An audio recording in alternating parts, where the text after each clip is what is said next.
I love all of that in your background, and I love the success that you found and your curiosity that you're still having today and growing all of that. But what do you think? I just said what I thought about, like, what made you break away from your circumstances? What was the one thing that you remember? Or it doesn't have to be one thing. It could be how many ever there are. Yeah. So I knew that if I was going to break away, I had to leave the environment that I was in. And I had to, like, that is, it really focusing on yourself versus, everyone else. And that was kind of tough because, again, I was the oldest in my family, and with my dad not there, it was challenging on my sisters. It was challenging on my mom. So, people looked at me as like the father figure of the family, and still do. But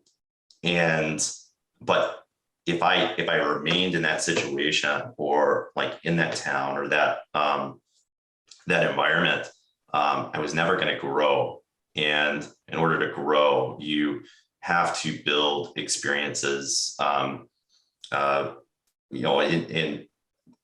say, like, when I went to college, that was in South Georgia. It was a different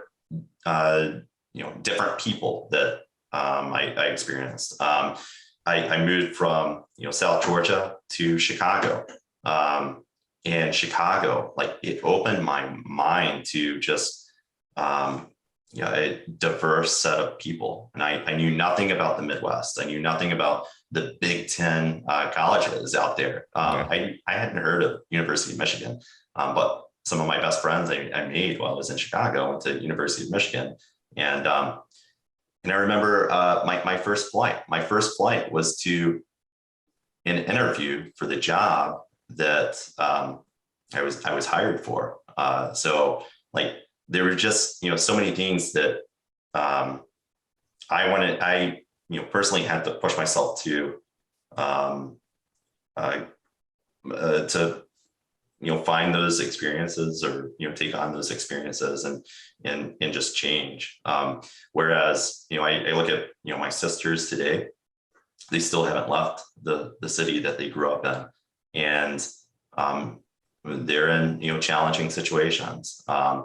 And then but if I look at my brother has, and he pushed himself into the military, which gave him leadership skills and direction. And from there, he's gone to, he went to Kennesaw State University, graduated there. He has a 6-figure job now. He is now getting his MBA while working a full-time job, and he's doing he's in a research program, and paying for his school through the research program that he's a part of.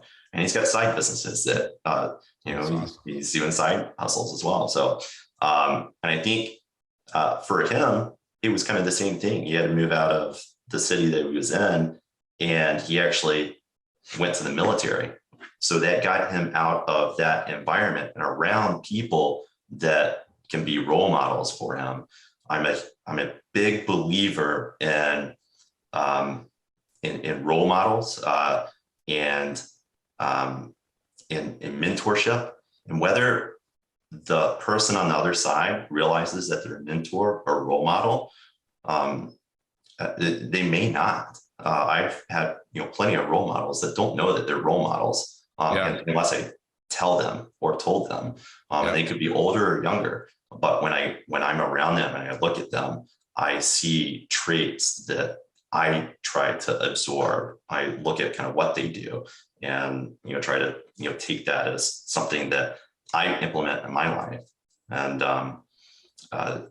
but that's probably the big thing that is a differentiator between those that get out of those situations and those that don't. And like I said, I still see it to this day. And some of that's like the risk piece, taking on risk, not being afraid that of the risk of, failing. And I know that that's something that's challenging for some in my family as well.